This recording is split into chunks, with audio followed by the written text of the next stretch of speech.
De nuevo en nuestra agenda el tema salud y además el conflicto constante, permanente que hay alrededor del tema de la salud. Es una lucha intensa y de mucha perseverancia que han tenido los factores gremiales y sindicales, y nosotros queremos un poco recapitular, hacer un balance de lo que ha ocurrido a lo largo de este año 2019 con Mauro Zambrano, dirigente sindical de hospitales y clínicas de Caracas, porque gracias, Mauro, por venir. La cosa ha sido dura, ¿no? Vamos a echar un poquito la película para atrás y luego nos ubicamos en el presente, en este momento. Sí, bueno, durante años tenemos luchando lo que es el derecho a la salud y la vida y a un salario digno. Vemos con mucha preocupación que no escuchan. Prácticamente luchamos, pero no tenemos a alguien que dé respuesta ante la situación que hoy viven los pacientes y que hoy viven los trabajadores. ¿Tú crees que el gobierno es absolutamente indiferente o poco le importa lo que está ocurriendo en los hospitales, lo que ocurre con el sector gremial organizado, el bajísimo sueldo que ganan, en fin, las necesidades que tienen, las carencias también? Sí, ¿Es indiferente? Totalmente indiferente, porque vemos que no hay respuesta alguna. Es decir, cuando tú ves que mueren niños en el hospital JM de Los Ríos, cuando ves que se queman servicios, cuando ves cierre de servicios, que es una constante en este momento, debe reparar los servicios en los hospitales, lo cierran. Esa es la solución, cerrarlo. En el caso del Vargas, cerraron el servicio psiquiátrico. Imagínate tú de lo que es allí en el Hospital Vargas. Y cuando vamos a otro, el Hospital Universitario, hay servicios cerrados. Cuando ves el psiquiátrico mismo de Caracas, también en una situación muy mal.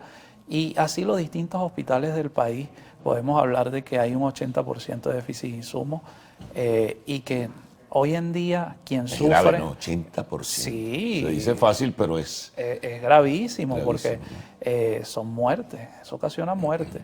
Pero cuando vamos a la infraestructura, vemos los quirófanos. En el caso del hospital clínico se deberían hacer 120 intervenciones quirúrgicas. Ahorita se están haciendo 8 solamente porque hay un solo quirófano operativo. Y así los demás están o contaminados, muchos están con las infraestructuras que no sirven. Entonces, bueno, operan con ese porque no es que esté buenísimo, pero los médicos, por la vocación, pues, que no pueden dejar los pacientes allí, lo hacen, pues. Entonces, ¿y las terapias intensivas, Mauro, cómo están? Bueno, las terapias intensivas, eso es una odisea hoy en día, porque tú como paciente vas a un hospital y tienes que ser ruleteado por los distintos hospitales porque hay pocas camas de terapia intensiva. No podemos dejar de decir que las terapias intensivas en los hospitales, las enfermeras, los médicos, o sea, son muy buenos, pero hay un déficit de cama muy grande.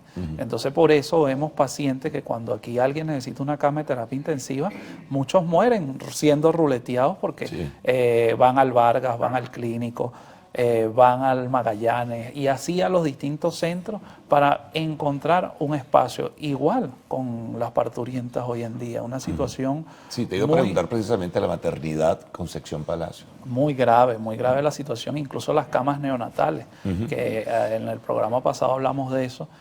Sigue la situación. Aquí mueren neonatos por el simple hecho de que no hay la terapia o no hay las condiciones necesarias para atender un parto dignamente. Mira, de verdad que nosotros como trabajadores hemos hecho todo, hemos luchado y no nos sentimos escuchados. Hemos ido a organizaciones internacionales como la Organización Mundial de la Salud, hemos ido a la Organización Panamericana de la Salud, para que vean la situación. Y ustedes incluso entregaron un informe cuando vino la señora Bachelet, la alta comisionada de Naciones Unidas en Derechos Humanos. También, y agradecemos porque también han enviado insumos, pero claro, no son suficientes para abastecer la crisis. Entonces hay una pugna política y nosotros como trabajadores y los pacientes por esa pugna, entonces no deja entrar la ayuda humanitaria en Colombia, que está allá, está represada. Y bueno, y así, pues, o sea, ¿por qué una pugna política? No pueden haber soluciones sectoriales en el caso del sector salud, en el caso de la alimentación. O sea, nosotros como trabajadores hoy en día estamos comiendo arroz y bueno, lo que estamos gorditos es a punta de pasta, porque no hay la proteína necesaria, a punta de harina. Y es lamentable decirlo, nosotros como trabajadores cuando ejercemos nuestra labor lo que queremos es llevar bienestar a nuestra familia. O sea, cuando nosotros trabajamos y hacemos ese esfuerzo de ir día a día al trabajo, lo que queremos es simplemente una remuneración que eso podamos darle respuesta a nuestra familia. Hoy en día no sucede, un salario de $4 que no alcanza para absolutamente nada, que el gobierno no da respuesta ante la situación económica que vive el país y bueno, ante eso nosotros como trabajadores debemos unirnos cada día más. Y hago un llamado, aquí nosotros debemos ir al rescate de las instituciones. No puede ser que hoy en día nosotros como dirigentes sindicales no tengamos interlocutor válido ante la patronal gobierno, porque tenemos una central socialista que es totalmente patronal y tenemos la CTV que bueno, está prácticamente secuestrada y que no tenemos un interlocutor válido porque no se hace ni siquiera un acuerdo. Pero ustedes están en el propósito de ello, porque tengo entendido y bueno, y uno se ha enterado que está en una coordinadora intersindical, intersectorial, en fin, que están haciendo en ese sentido. Sí, están en la búsqueda de lograr una reunificación del movimiento sindical venezolano. Totalmente, está la Intersectorial de Trabajadores de Venezuela, que es un movimiento. Pero aquí se pueden hacer acuerdos, por ejemplo, en el caso de la CTV, o sea, rescatarla, es una institución. O sea, las instituciones no quiere decir que ¿Por qué no se hace? Bueno, porque simplemente no hay voluntad de los que están allí para ejercer un acuerdo y bueno, y lograr rescatar una central tan importante como es la CTV y tener un interlocutor válido ante la patronal gobierno que hoy en día hace lo que le da la gana con los trabajadores porque no hay una central fuerte en el país. La única que hay, lo que hace es recibir órdenes del gobierno, se partidizaron y bueno, tenemos el movimiento sindical muy fracturado. ¿Por qué? Porque no tenemos instituciones legitimadas, no tenemos instituciones que orienten a los trabajadores hacia un camino de lucha, hacia un camino de conflictividad, que es lo que hoy necesitamos para lograr tener un cambio en el país. Bueno, vamos a hacer una pausa, Mauro, y vamos a regresar enseguida con Mauro Zambrano, dirigente sindical de Hospitales y Clínicas de Caracas.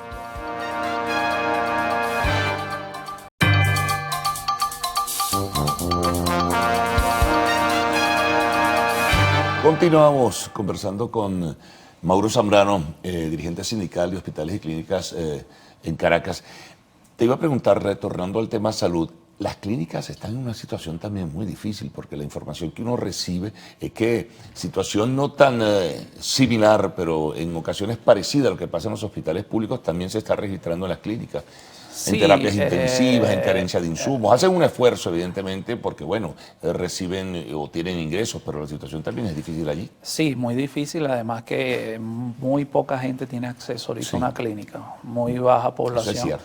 Además que ya el costo, los montos de los seguros de cobertura son realmente risibles. Exactamente, muy poco. Ahorita si tú ves en una clínica 1 o 2 pacientes en una emergencia es mucho, porque la gente no tiene cómo costear una emergencia. Entrar a una emergencia en una clínica significa entre 6 y 7 millones de bolívares y entrar a una emergencia en un hospital significa 1 millón de bolívares. O sea, quiere decir que la salud aquí en Venezuela no es gratuita. O sea, tú llegas a una emergencia hoy en día y tienes que salir a comprar el antibiótico o comprar la mascarilla o comprar una inyectadora de lo más básico. Eso no te lo da el hospital. Desde lo más básico. Si es una clínica, sí, pero te lo cobran evidentemente. Bueno, por eso te hablo de que cuando hacemos comparaciones de costos, nosotros como trabajadores quisiéramos prestar un servicio digno, de calidad y como lo dice la Constitución, gratuito, pero no tenemos cómo hacerlo, pues no tenemos las herramientas necesarias. Entonces nosotros reclamamos y pasa el caso de Rubén González. Claro. Entonces quieren meter preso a los dirigentes sindicales porque reclaman la verdad, porque reclaman por un salario digno, porque Rubén lo que ha hecho es simplemente protestar y reclamar en el caso de las empresas básicas de Guayana y se encuentra preso en la pica con un mal estado de salud. Te iba a preguntar, ¿cómo está la salud de Rubén González? Muy mal. Sabemos que tiene una crisis hipertensiva y no ha recibido la atención necesaria que debería recibir también por la crisis que hoy en día en los hospitales. Y bueno, mira, difícil porque nosotros como dirigentes sindicales lo que estamos es exigiendo y no vamos a dejar de exigir. O sea, tenemos a Rubén González preso, pero eso nos da mucha más fuerza para seguir luchando, para seguir ejerciendo el reclamo que tenemos que ejercer como trabajadores. Te iba a preguntar, ¿cuántos dirigentes sindicales hay presos en este momento y cuántos están perseguidos o en el exilio? Mira, en este momento se encuentra Rubén González. Uno de ellos, porque es emblemático. Es el más emblemático. Está Ronnie Álvarez también, que es un trabajador que también ejerció la lucha en el caso de Guayana, pero perseguidos sí hay mucho más. Podemos hablar de los casos de enfermeros, Sí. por ejemplo, de Julio, el enfermero Julio, que es de Carabobo, que tiene una medida que no puede prácticamente hacer nada porque estuvo preso y bueno, ahora no puede hacer absolutamente nada, le dictaron una medida. Y así no solo dirigentes sindicales, está el caso también de Luis Carlos Díaz, un muchacho intachable de familia que hoy le prohíben salida del país, lo metieron preso, pero también te inmutan, pues, o sea, te lanzan una medida donde tú no puedes hacer absolutamente nada. Imagínate que hoy en día nosotros tengamos 1 millón de personas en la calle protestando por nuestros derechos. Porque es que no significa ni siquiera que estemos en la oposición o en el chavismo, es que se irrespeta la Constitución. O sea, son los derechos, es el derecho a la salud, es el derecho a la vida, es el derecho a la alimentación. O sea, son los derechos que hoy en día están siendo violados por el gobierno. Ahora, ¿cómo ves tú, Mauro, el despertar del 2020 desde el punto de vista de la conflictividad social, desde el punto de vista de la confrontación por reivindicaciones laborales, en el caso tuyo por mejorar la salud de los hospitales públicos, en fin, ¿cómo ves lo que pueda ocurrir el año próximo? Sí, estamos haciendo asamblea con los trabajadores, consultando, porque no podemos desmayar. Los que quedamos aquí tenemos que seguir luchando. Te voy a poner un caso. En el caso del hospital universitario han renunciado más de 2.000 trabajadores. Imagínate. O sea, ¿Se han ido del país o están haciendo otra cosa? Es que hay 2 migraciones en este momento. Una que se van del país y la otra que se van a hacer otras cosas, porque imagínate que ahorita vender hielo hace más que estar prácticamente trabajando y ejerciendo una labor. El trabajo informal se ha convertido hoy en día en lo que debería, o sea, en lo que hace el ciudadano, y no debería ser así. O sea, nosotros como trabajadores simplemente lo que queremos es darle bienestar a nuestra familia para lograr, pues, eso que queremos, la unión familiar. Mira, hoy en estas Navidades, para terminar, los trabajadores no hay unas Navidades felices. No, y no las hay porque tenemos aguinaldos, que no podemos comprar ni una yaca con los aguinaldos, pero además de eso, tenemos nuestros familiares fuera, porque la mayoría de los trabajadores hoy en día tenemos o un hermano o un tío, un pariente, siempre cuando eran reuniones familiares muy grandes, hoy en día. Sí, hay una desintegración de la familia. Una desintegración de la familia que, mira, da mucha tristeza que hoy en día, yo por ejemplo tengo a mi hermano fuera y quisiera que estuviera aquí para compartir con él, y de verdad que da mucha tristeza, y ante eso tenemos que seguir luchando. Yo estoy seguro que si luchamos vamos a tener un futuro lleno de oportunidades, pero tenemos que hacerlo, tenemos que salir a la calle. En este 2020 los trabajadores tenemos que salir a la calle a protestar, porque es el única arma que tenemos. Bueno, gracias por habernos paseado por todos estos temas, porque de verdad que son importantes y son apreciables, sobre todo en el sector que tú representas, Mauro. Muy amable. Nos vamos a una pausa. Al regreso, nuestro segmento de arte y espectáculos en Lo Actual.